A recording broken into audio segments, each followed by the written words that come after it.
നമസ്കാരം. ട്രംപിനെ തടവിലാക്കി Russia. അറ്റ്ലാന്റിക്കിനെ കത്തിച്ചിരിക്കുന്നു America.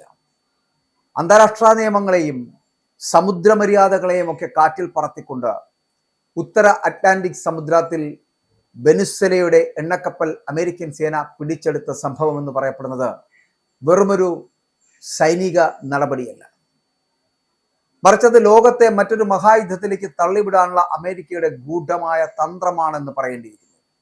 അപ്പോൾ ഇത്തരത്തിലുള്ള വൃത്തികേടുകളെ ചുമക്കേണ്ട കാര്യം ലോകത്തിനില്ല എന്നുള്ളതാണ്. അതുകൊണ്ട് ട്രംപിനെ പോലുള്ള ഭരണാധികാരികളെ തടവറയിലാക്കേണ്ട കാലം അതിക്രമിച്ചിരിക്കുന്നു. റഷ്യയോട് തൊട്ടു കളിക്കുന്നത് അമേരിക്കയ്ക്ക് നല്ലതല്ല എന്ന് പറയുന്നത് പോലെ റഷ്യൻ യുദ്ധത്തെക്കുറിച്ച് അല്ലെങ്കിൽ റഷ്യയുടെ തന്ത്രങ്ങളെക്കുറിച്ച് അമേരിക്ക മനസ്സിലാക്കാത്തിടത്തോളം കാലം അത് ട്രംപിനെ പോലൊരു ഭരണാധികാരി ഉള്ളതുകൊണ്ടാണ്. ട്രംപിനെ പോലൊരു മണ്ടനാണ് അമേരിക്ക ഭരിക്കുന്നതുകൊണ്ട് എപ്പോൾ വേണമെങ്കിലും ഒരു യുദ്ധം, ഒരു ലോകമഹായുദ്ധത്തിലേക്ക് എത്തപ്പെടുന്ന തരത്തിലേക്ക് വഷളാക്കുകയാണ് അമേരിക്ക. അപ്പോൾ അതുകൊണ്ട് തന്നെ ട്രംപിനെ പോലുള്ള ഒരാളെ തടവിലാക്കുവാൻ റഷ്യക്ക് വളരെ ഈസിയാണ്, വളരെ പെട്ടെന്ന് നടക്കുന്ന ഒരു കാര്യമാണ്. കാരണം ഈ അറ്റ്ലാന്റിക്കിനെ ഇങ്ങനെ കത്തിക്കുന്ന തരത്തിലുള്ള ഒരു വിപ്ലവമാണ് അമേരിക്ക ഇപ്പോൾ നടത്തിയിരിക്കുന്നത് ഈ വെനിസ്വേലയുടെ എണ്ണക്കപ്പൽ പിടിച്ചെടുക്കുന്നതുമായിട്ട് ബന്ധപ്പെട്ട്. അത് ഞാൻ പറഞ്ഞല്ലോ, അതൊരു വെറുമൊരു സൈനിക നടപടി മാത്രമായിട്ട് നമ്മൾ കാണരുത്, മറിച്ചത് ലോകത്തെ ഒരു മഹായുദ്ധത്തിലേക്ക് തള്ളിവിടാൻ ശ്രമിക്കുന്ന ട്രംപിന്റെ ഒരു തന്ത്രമാണെന്ന് പറയേണ്ടിയിരിക്കുന്നു. ലോകമെമ്പാടും പ്രതിഷേധമിരമ്പുന്ന ഇത്രത്തോളം ക്രൂരമായിട്ടുള്ള സൈനിക നടപടി, ആ സൈനിക നടപടിയിൽ തന്നെ ഏകദേശം 100ഓളം നിരപരാധികളാണ് കൊല്ലപ്പെട്ടത് എന്നുള്ളതാണ്. വെനസ്വേലയുടെ ആഭ്യന്തര മന്ത്രാലയം പുറത്തുവിട്ടിട്ടുള്ള ഈ ഞെട്ടിപ്പിക്കുന്ന വിവരങ്ങൾ എന്ന് പറയപ്പെടുന്നത് ലോക മനസാക്ഷിയെ മരവിപ്പിക്കുന്നതാണ് എന്നുള്ളതാണ്. ലോക പോലീസ് ചമയുന്ന അമേരിക്ക സമുദ്രമധ്യത്തിൽ നടത്തിയ ഈ കടൽക്കൊള്ള എന്ന് പറയപ്പെടുന്ന ആഗോള രാഷ്ട്രീയത്തിന്റെ ഗതി മാറ്റി എഴുതുകയാണ്. ഏകദേശം 2 ആഴ്ചയോളം ആധുനിക സന്നാഹങ്ങളുമായിട്ട് കടലിൽ പിന്തുടർന്ന ശേഷമാണ് ബെല്ലാവൺ, അതായത് മരിനേര എന്ന് പറയപ്പെടുന്ന എണ്ണക്കപ്പലിനെ അമേരിക്ക നാവികസേന ബലം പ്രയോഗിച്ച് പിടിച്ചെടുത്തത് എന്നുള്ളതാണ്. സ്കോട്ട്ലാൻഡിന്റെ വടക്കു പടിഞ്ഞാറൻ ഭാഗത്തുള്ള അന്താരാഷ്ട്ര ജലാശയത്തിലൂടെ സഞ്ചരിച്ചിരുന്ന ഈ കപ്പലിനെ വളയാൻ അമേരിക്ക തങ്ങളുടെ യൂറോപ്യൻ കമാൻഡിനെയാണ് ചുമതലപ്പെടുത്തിയിരുന്നത്. കപ്പലിലുണ്ടായിരുന്ന 28 ജീവനക്കാരിൽ 3 ഇന്ത്യക്കാരും റഷ്യൻ, യുക്രൈൻ പൗരന്മാരും ഉൾപ്പെടുന്നു എന്നുള്ളതാണ്. വെനിസ്വേലയുടെ എണ്ണ സമ്പത്തിന് മേൽ ആധിപത്യം സ്ഥാപിക്കുവാനും ആ രാജ്യത്തെ സാമ്പത്തികമായിട്ട് ശ്വാസം മുട്ടിക്കുവാനുമുള്ള അമേരിക്കയുടെ ധിക്കാരപരമായിട്ടുള്ള ഒരു ശ്രമമാണിത്. തങ്ങൾ പറയുന്നവർക്ക് മാത്രമേ എണ്ണ വിൽക്കാവൂ എന്ന അമേരിക്കയുടെ വാശി ഒരു പരമാധികാര രാഷ്ട്രത്തിന്റെ അവകാശങ്ങൾക്ക് മേലുള്ള നഗ്നമായിട്ടുള്ള കടന്നുകയറ്റമാണ്. അമേരിക്കൻ പ്രസിഡന്റ് ഡൊണാൾഡ് ട്രംപ് ലോകത്തിന് മുന്നിൽ വലിയ പ്രസംഗങ്ങൾ നടത്തുന്നുണ്ട് എങ്കിലും റഷ്യൻ പ്രസിഡന്റ് വ്ളാഡിമിർ പുടിന് മുന്നിൽ അദ്ദേഹം വെറും എലിയായി മാറുന്ന കാഴ്ചയാണ് ഇപ്പോൾ ലോകം സാക്ഷ്യം വഹിക്കുന്നത്, കാണുന്നത് എന്നുള്ളതാണ്. റഷ്യൻ പതാക വഹിച്ചിരുന്ന മരിനേര പിടിച്ചെടുത്തത് റഷ്യ ചൊടിപ്പിച്ചിരിക്കുകയാണ്.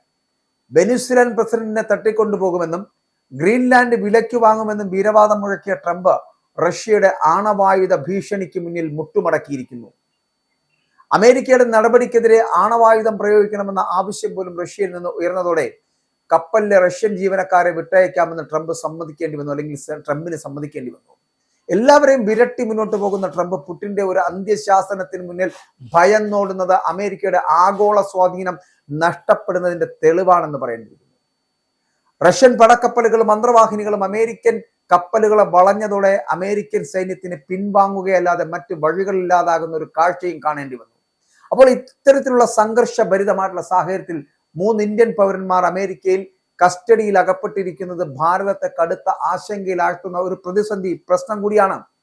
സംഭവത്തിൽ ഇന്ത്യയുടെ വിദേശകാര്യ മന്ത്രാലയം ചരിത്രത്തിലെ ഏറ്റവും ശക്തമായിട്ടുള്ള പ്രതിഷേധമാണ് ഇതുമായിട്ട് ബന്ധപ്പെട്ട് രേഖപ്പെടുത്തിയിരിക്കുന്നത്. സ്വന്തം പൗരന്മാരെ അടിയന്തരമായി വിട്ടയക്കണമെന്ന് ഇന്ത്യയുടെ അന്ത്യശാസനം അമേരിക്കയ്ക്ക് നിസ്സാരമായി തള്ളിക്കളയാനാവില്ല. കാരണം ഇന്ത്യയോട് ഇനി കിടപിടിച്ചു നിൽക്കണമെങ്കിൽ അമേരിക്ക ഒന്നുകൂടി മെരുങ്ങേണ്ടതുണ്ട്, വളരേണ്ടതുണ്ട്. ഭാരതത്തിന്റെ വിശ്വാമിത്ര നയം സമാധാനത്തിന് ഊന്നൽ നൽകുന്നതാണ് എങ്കിലും സ്വന്തം പൗരന്മാരുടെ സുരക്ഷയുടെ കാര്യത്തിൽ ഇന്ത്യ വിട്ടുവീഴ്ച ചെയ്യില്ല എന്ന് വ്യക്തമാക്കിയിരിക്കുകയാണ് മോദി. റഷ്യൻ ജീവനക്കാരെ മോചിപ്പിച്ചതുപോലെ ഇന്ത്യക്കാരെയും ഉടൻ വിട്ടയക്കണമെന്ന റഷ്യയുടെ ആവശ്യവും അമേരിക്കയെ പ്രതിരോധത്തിലാക്കിയിരിക്കുകയാണ്. അപ്പോൾ ഇന്ത്യ റഷ്യ തമ്മിലുള്ള ബന്ധം അമേരിക്കയെ വല്ലാതെ ചൊടിപ്പിക്കുന്നുമുണ്ട്, ട്രംപിനെ വല്ലാതെ അലോസരപ്പെടുത്തുന്നുമുണ്ട്. ഇപ്പോൾ ഇന്ത്യക്കാരായിട്ടുള്ള 3 പേരെ വിട്ടയക്കണമെന്ന് ഇന്ത്യ ആവശ്യപ്പെട്ടതിനേക്കാൾ ഒരു പടി മുകളിൽ നിന്നുകൊണ്ട് റഷ്യ കൂടി അത്തരത്തിലുള്ള ആവശ്യം മുന്നോട്ട് വയ്ക്കുമ്പോൾ അമേരിക്ക പ്രതിരോധത്തിലാകുന്നു. ഞാൻ ആദ്യം സൂചിപ്പിച്ച പോലെ റഷ്യയുടെ അല്ലെങ്കിൽ വ്ളാഡിമിർ പുടിന്റെ കാല് നക്കുന്ന അവസ്ഥയിലേക്ക് ട്രംപ് എത്തിയിരിക്കുന്നു. റഷ്യയെ ഭയന്നാണ് അമേരിക്കയും ഡൊണാൾഡ് ട്രംപും മുന്നോട്ട് പോകുന്നത് എന്നുള്ളതാണ്. അതുകൊണ്ട് തന്നെ ഈ ആവശ്യവും ട്രംപിന് നിരാകരിക്കാൻ കഴിയില്ല എന്നതാണ്. കടലിലെ സംഘർഷങ്ങളിൽ ഒട്ടും പങ്കില്ലാത്ത നിരപരാധികളായിട്ടുള്ള ഇന്ത്യക്കാരുടെ ജീവൻ പണയപ്പെടുത്തിക്കൊണ്ട് അമേരിക്ക നടത്തുന്ന ഈ കളി തീക്കൊള്ളി കൊണ്ട് തല ചൊറിയുന്നതിന് തുല്യമാണ് എന്ന് പറയേണ്ടിയിരിക്കുന്നു. അറ്റ്ലാന്റിക്കിന് പുറമെ കരീബിയൻ കടലിലും അമേരിക്ക ഭീകരാന്തരീക്ഷം സൃഷ്ടിക്കുകയാണ്. അവിടെ നിന്നും മറ്റൊരു കപ്പൽ കൂടി അമേരിക്ക സേന പിടിച്ചെടുത്തതായിട്ടുള്ള റിപ്പോർട്ടുകൾ വരുന്നുണ്ട്. ആ മേഖലയിലൊക്കെ യുദ്ധവിമാനങ്ങളും ഹെലികോപ്റ്ററുകളും വിന്യസിച്ചുകൊണ്ട് വെനിസ്വേലയെ പൂർണ്ണമായിട്ടും തകർക്കാനാണ് അമേരിക്ക ശ്രമിച്ചുകൊണ്ടിരിക്കുന്നത്. അന്താരാഷ്ട്ര നിയമങ്ങളെ വെല്ലുവിളിക്കുന്ന ഈ സാമ്രാജ്യത്വ ബുദ്ധി ആഗോളതലത്തിൽ വലിയ പ്രത്യാഘാതങ്ങൾ ഉണ്ടാക്കാൻ ശേഷിയുള്ളതാണ്. അമേരിക്കൻ ഡോളറിന് ബദലായിട്ട് പുതിയ സാമ്പത്തിക ഇടനാഴികൾ രൂപപ്പെടുന്ന കാലത്ത് ഇത്തരം നടപടികൾ അമേരിക്കയെ ലോകത്തിന് മുന്നിൽ കൂടുതൽ ഒറ്റപ്പെടുത്തുകയേ ഉള്ളൂ എന്നുള്ള കാര്യത്തിൽ സംശയവുമില്ല. വെനിസ്വേലൻ എണ്ണ വിൽപ്പന അനിശ്ചിതകാലത്തേക്ക് തടയുമെന്ന അമേരിക്കയുടെ പ്രഖ്യാപനം അത് ആഗോള എണ്ണ വിപണിയിൽ തകിടം മറിക്കുന്ന ഒരു സാഹചര്യം ഉണ്ടാക്കാൻ പോകുന്നു.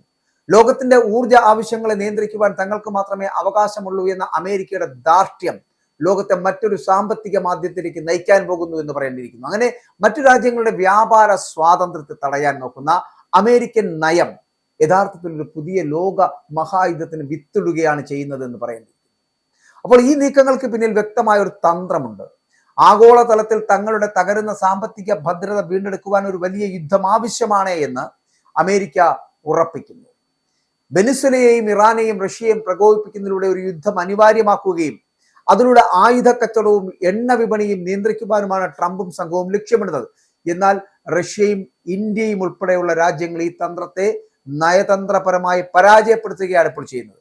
സമാധാനപരമായ അന്താരാഷ്ട്ര സഹവർത്തിത്വത്തിന് അമേരിക്കയുടെ ഈ ഏകപക്ഷീയമായിട്ടുള്ള നടപടി വലിയൊരു വെല്ലുവിളിയാണ്. സ്വന്തം സാമ്പത്തിക താല്പര്യങ്ങൾ സംരക്ഷിക്കാൻ വേണ്ടിയിട്ട് നിരപരാധികളുടെ രക്തം വീഴ്ത്തുന്നത് ഒരിക്കലും അംഗീകരിക്കാനാവില്ല. റഷ്യയുടെ വിരട്ടലിന് മുന്നിൽ ഭയം നോടുന്ന അമേരിക്കൻ പ്രസിഡന്റ് തന്റെ സാമ്രാജ്യത്വ ബുദ്ധി അത് പരാജയപ്പെടുകയാണ് എന്നുള്ളത് തിരിച്ചറിയേണ്ടതാണ്. ഇല്ലെങ്കിൽ റഷ്യ നിങ്ങളെ തകർക്കുമെന്നുള്ള കാര്യത്തിൽ തർക്കമില്ല എന്നുള്ളതാണ്. സ്വന്തം പൗരന്മാരുടെ സുരക്ഷിതമായ തിരിച്ചുവരവിനായിട്ട് ഇന്ത്യ നൽകിയിരിക്കുന്ന അന്ത്യശാസനം അത് ആഗോള രാഷ്ട്രീയത്തിലെ ഭാരതത്തിന്റെ വളരുന്ന കരുത്തിനെയാണ് സൂചിപ്പിക്കുന്നത്. സമാധാനപരമായിട്ടുള്ള സഹവർത്തിത്വം വേണോ അതോ ലോകത്തെ വിനാശകരമായിട്ടുള്ള ഒരു യുദ്ധത്തിലേക്ക് തള്ളിവിടണമോ എന്ന് തീരുമാനിക്കേണ്ടത് അമേരിക്കയാണ്. എന്നാൽ ഒന്നുറപ്പാണ്, ഈ ഏകപക്ഷീയമായിട്ടുള്ള ആധിപത്യം ഇനി അധികകാലം തുടരാൻ ട്രംപിനാവില്ല, അമേരിക്കയ്ക്കാവില്ല. സമാധാനത്തിന്റെയും നീതിയുടെയും പുതിയൊരു ലോകക്രമം ഉദയം ചെയ്യുകയാണ്. അവിടെ അമേരിക്കൻ അഹന്തയ്ക്ക് സ്ഥാനമുണ്ടാകില്ല എന്നുള്ള കാര്യത്തിൽ തർക്കമില്ല. പക്ഷേ അവിടെ ട്രംപ് എന്ന് പറയപ്പെടുന്ന ഒരു ഏകാധിപത്യയെ ചുമക്കേണ്ട ബാധ്യത ലോകത്തിനുണ്ടോ? റഷ്യയെ പോലൊരു രാജ്യത്തിന് മുന്നിൽ, വ്ളാഡിമിർ പുടിനെ പോലൊരു നേതാവിന് മുന്നിൽ പകച്ചു നിൽക്കുന്ന ട്രംപിനെ കൃത്യമായും തടവിലാക്കുവാൻ, തടങ്കലിലടയ്ക്കുവാൻ അല്ലെങ്കിൽ തടവറയിലേക്ക് കൊണ്ടുപോകാൻ റഷ്യ ശ്രമിക്കുക തന്നെ ചെയ്യും. ഒരു യുദ്ധത്തിന്റെ സാധ്യതകൾ നമുക്ക് തള്ളിക്കളയാൻ കഴിയില്ല. അറ്റ്ലാന്റിക്കിനെ കത്തിച്ചു നിൽക്കുന്ന അമേരിക്കയെ തകർക്കുവാൻ ഒരു നിമിഷം മതി ഈ റഷ്യ എന്ന് പറയപ്പെടുന്ന രാജ്യത്തിന്. അത്രത്തോളം ആണവായുധ ശേഷിയുള്ള ഒരു രാജ്യമാണ് റഷ്യ. അതുമാത്രമല്ല, വ്ളാഡിമിർ പുടിന്റെ ഒരു തീരുമാനം എന്ന് പറയപ്പെടുന്ന നിമിഷങ്ങൾ കൊണ്ട് ഉണ്ടാകുന്നതാണ്. അത്തരത്തിലൊരു തീരുമാനം വ്ളാഡിമിർ പുടിൻ സ്വീകരിച്ചു കഴിഞ്ഞാൽ പിന്നെ ഇനി അമേരിക്കയില്ല. അമേരിക്കയെ കത്തിച്ച് ചാമ്പലാക്കുന്ന ഒരു തരത്തിലേക്ക് റഷ്യ എത്തപ്പെടും. മാത്രമല്ല, അവിടെ ട്രംപിനെ പോലൊരു നേതാവ് ഉണ്ടാകില്ല. ആ നേതാവിനെ, ഒരു യുദ്ധം ഉണ്ടാവുകയാണെങ്കിൽ ട്രംപിനെ പോലൊരു നേതാവിനെ റഷ്യ തടവിലാക്കുക തന്നെ ചെയ്യും. അതിന് ട്രംപ് ഒരുങ്ങിയിരുന്നുള്ളൂ.